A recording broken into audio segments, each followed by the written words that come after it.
being Filipino in a Filipino immigrant in this industry is like kind of I wear it like a badge of honor, you know. Wow, wow. So That's exactly actually my next question. I really wanted to find out because when you left the Philippines, you were only 12 years old.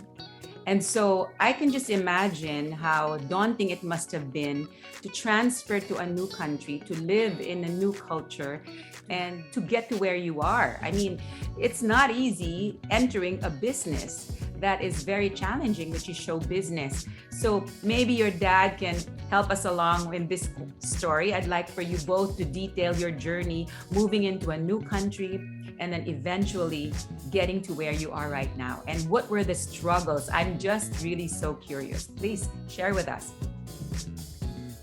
In my case, really coming over to Canada with no support structure, no family, no friends. From the very start, um, it's really purely been by God's grace. He just carried us along, and even for Boogie, I mean, who would even think it's very difficult for Asians to get into this kind of a business.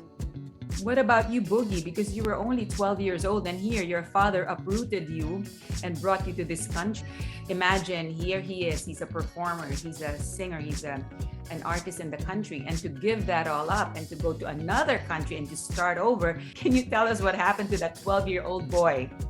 obviously, sad to leave friends and loved ones and people I grew up with, but also excited because like, oh, I get to live in North America. Like, oh yeah, I think I'll have more opportunities there.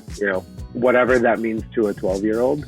Until my parents found out that like, oh, okay, maybe he wants to do this like professionally. That I think in my head things got a little bit more difficult because I remember Papa telling me, and like I don't hold any of this against him. He was protecting me. Like he told Okay. me, you know, talented as you are, don't get your hopes up too high because we're not what they want. Ooh. And because we're not marketable here. We're not, you know, Oh, yes, le- yes. yeah. So, I actually remember sort of that always following me into audition. Okay. Don't get your hopes up too high. Do your best, but don't get your hopes up too high. Yeah, and only recently have I sort of had the nerve, especially with a lot of things shifting in.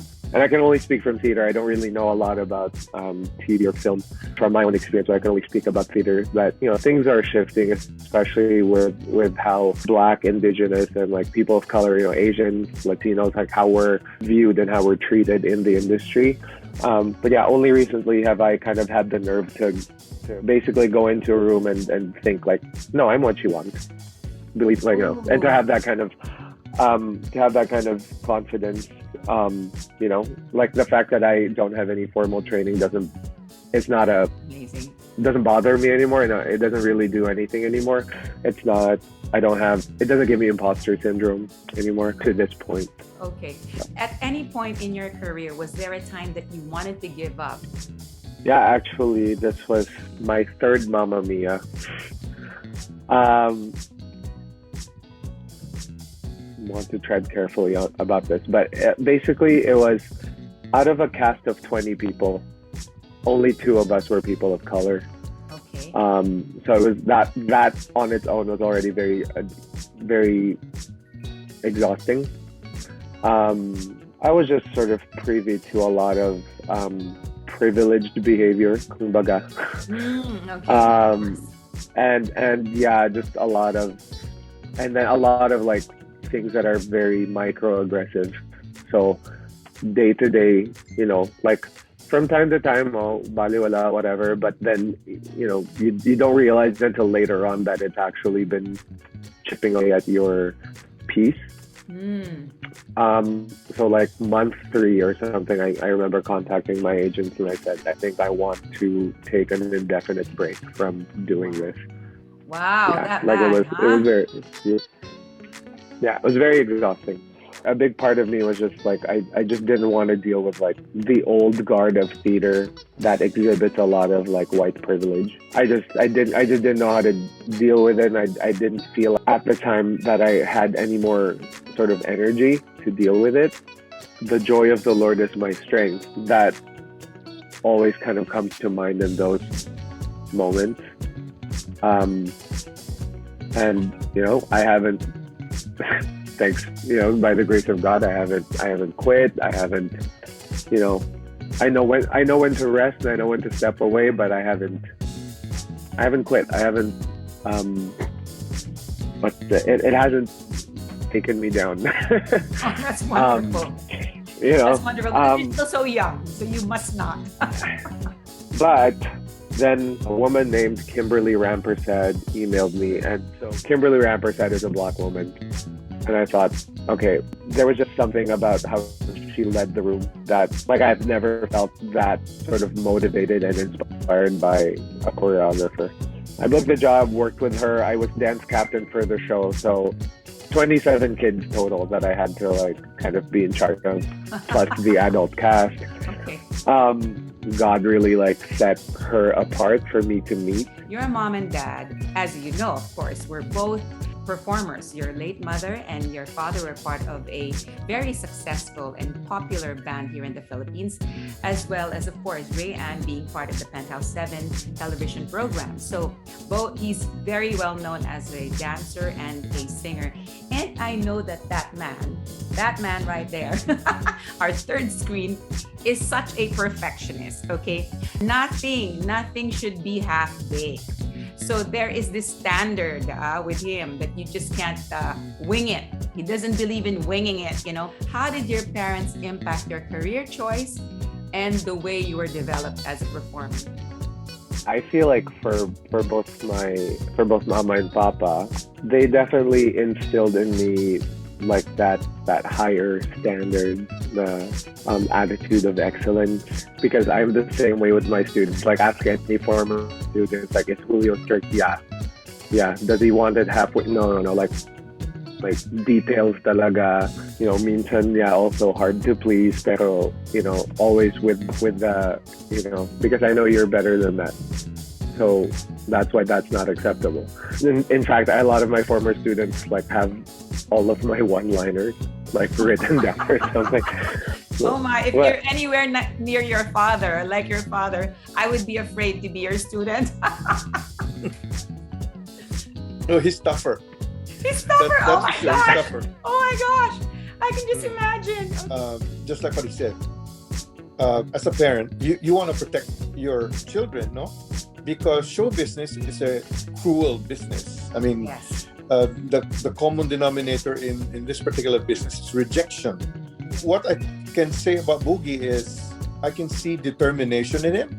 Again, what you said, I'm very hard to please, but I don't think that deterred him from being determined in pursuing what he is now doing. When he would have auditions, I would not only pray for him in my own time, but I would always encourage him to go for it. So I believe that my son is confident enough to face whatever challenges that he finds himself in right now.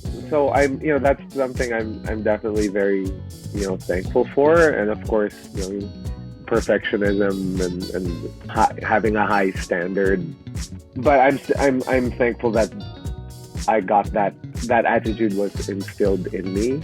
Yes. That to know that I am capable and to not settle for, like you said, like half-baked. Yeah, I definitely feel more of a connection with God when I'm choreographing, when I'm creating, when I'm directing and coaching dancers and actors and or mentoring anybody, because you're passing stuff on, and it's a saying somewhere, I forget where I saw it, but like teaching is the noblest profession.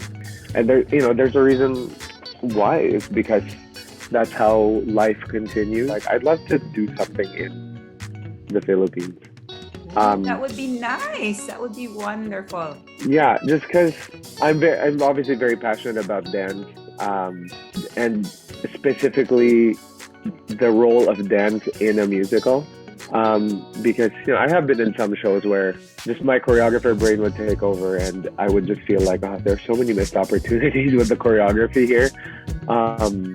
Parang steps, it doesn't really mean anything, and I'm very big on like, well, it has to mean something because movement is also text. It's not just what's spoken and sung. Your body is also text. Music is also text. Everything that goes on in a musical should work together to drive the story forward.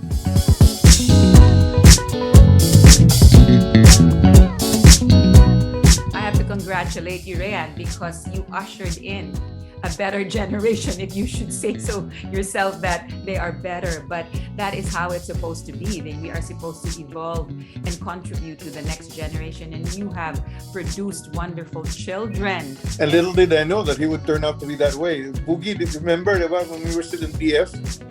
You would choreograph for me. You were so young then. and you would tell me what to do, like to do a pose. Like, for example, at the end of the song, Papa, do this. Oh, wow. Remember that book? That's wonderful. All your children have turned out so well, and that's such a blessing, Rayan. Definitely. Guys, thank you so very much for taking the time out to speak to us this morning. And also, thank you too. Thank you for inspiring us with your wonderful story. I know your dad is very proud of you, but know that we at the Penthouse 7, the Penthouse 7 group, the Penthouse 7 family, we are also very proud of how you turned out. And we will be right here just rooting for you. Thank you so very much, Rayan, and thank you. Julio or Boogie, thank you for our little conversation today. Thank you so much.